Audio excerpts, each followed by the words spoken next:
Olá, bom dia. Hoje é dia 27 de fevereiro de 2026, sexta-feira. Graças a Deus, novo dia pela bondade e misericórdia do Senhor. Uma noite com menos chuva, ainda que com um pouco de garoa, mas graças a Deus. Previsão hoje também pouca chuva e já tendo uma previsão de melhoria para o sábado e o domingo melhora um pouco ainda, graças a Deus. O texto que temos para a nossa devocional desta manhã está no Evangelho de Jesus, conforme escrito por São João, capítulo de número 17, que é a oração sacerdotal, que, como eu já disse, só relembro agora, no Evangelho escrito por São João, capítulo 13 até o 17, incluindo o 17, é tudo aquilo que, ou grande parte, se não tudo aquilo que Jesus disse e fez na última noite com seus discípulos, celebrando a Páscoa, comendo a refeição da Páscoa, e depois estabelecendo, instituindo a ceia do Senhor. E ele faz então esta oração chamada sacerdotal ou intercessória. Ele ora por ele mesmo, né? Ele deixa isso claro. Verso 1, glorifica teu filho para que o filho te glorifique a ti. Uma súplica aí, e entre outras que ele faz. Pois ele ora pelos seus discípulos, como começamos a ver. Verso de número 9, é por eles que eu rogo. Então, em favor dos seus discípulos que estavam ali junto dele. E ele suplica, então, para que o Senhor possa guardá-los, para que eles sejam guardados. Versos 11 e verso 15. Pai Santo, guarda-os em teu nome. Não peço que os tires do mundo, e sim que os guardes do mal. O mal aqui não é ainda que ele faça isso, mas não é enfermidade, doença, desastre, são coisas que o vai. Guardar do mal aqui, lembramos até do vínculo com a oração do Senhor, o Pai Nosso.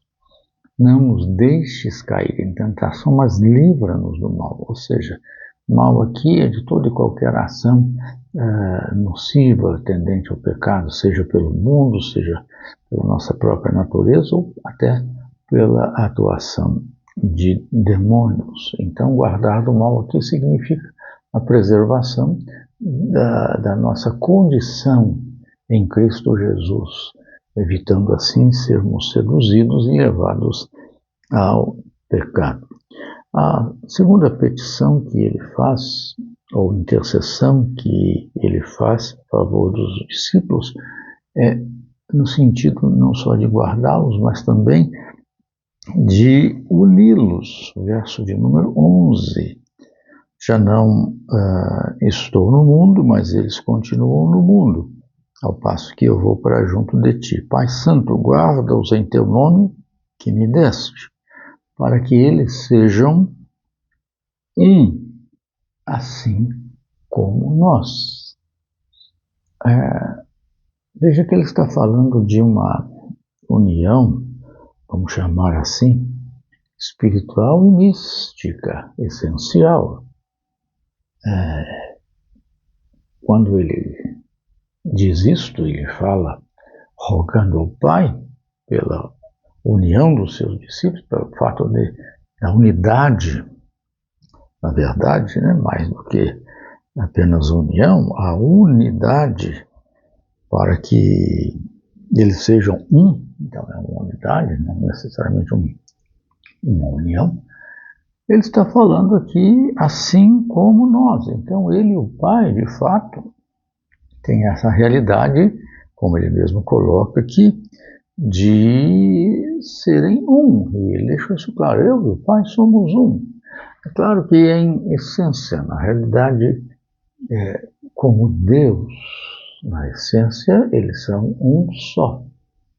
Mas assim como nós, como corpo de Cristo, Igreja do Senhor Jesus, embora sejamos um só, no sentido da unidade do corpo, somos indivíduos, somos múltiplos.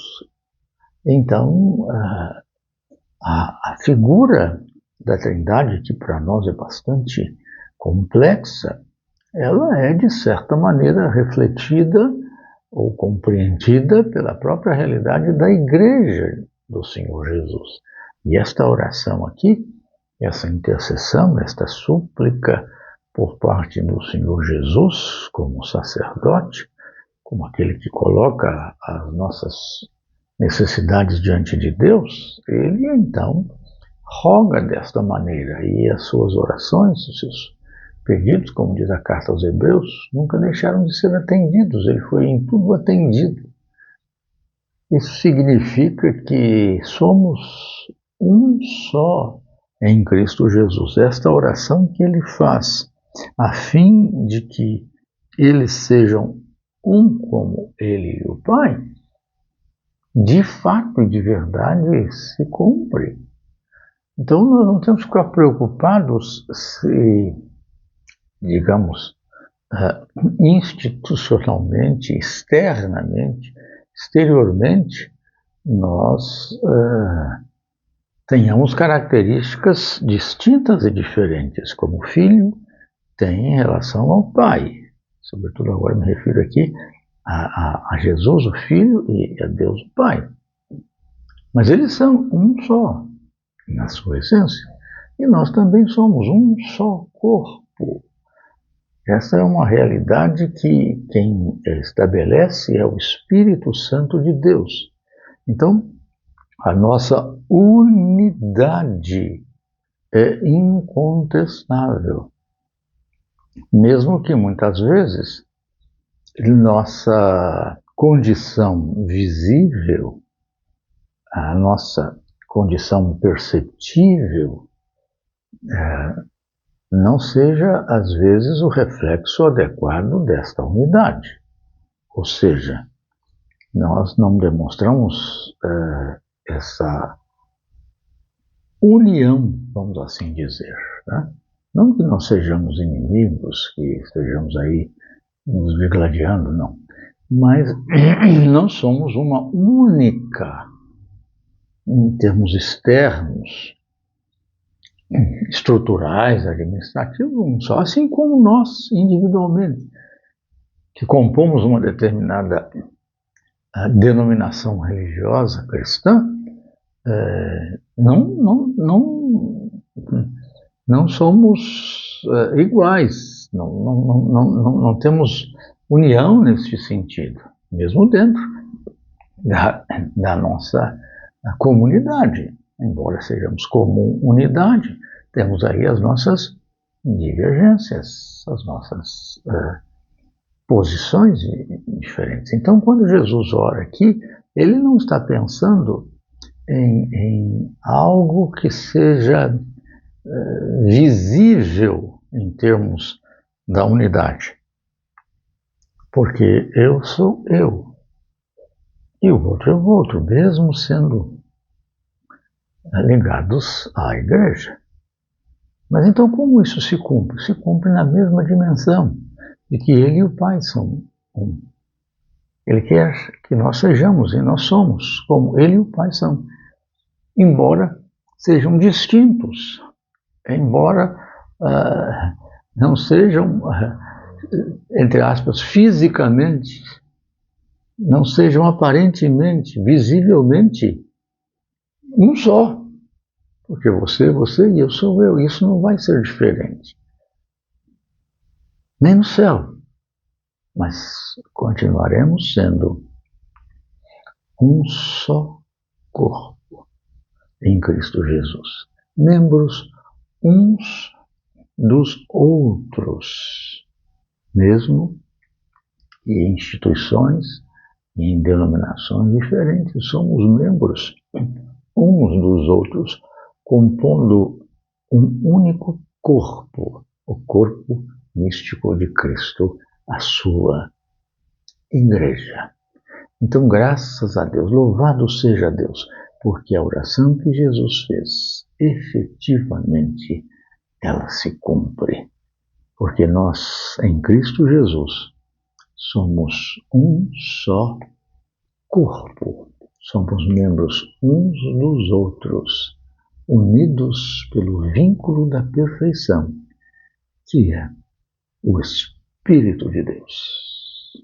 Uma só família, ainda que de muitos irmãos. Bendito seja Deus. O Senhor o abençoe a todos nós, para que tenhamos sempre esta consciência de que a oração de Jesus se cumpre ao tornar-nos um só corpo, como uma só família, um só povo. Povo de Deus, a Igreja de Deus. Amém? Amém.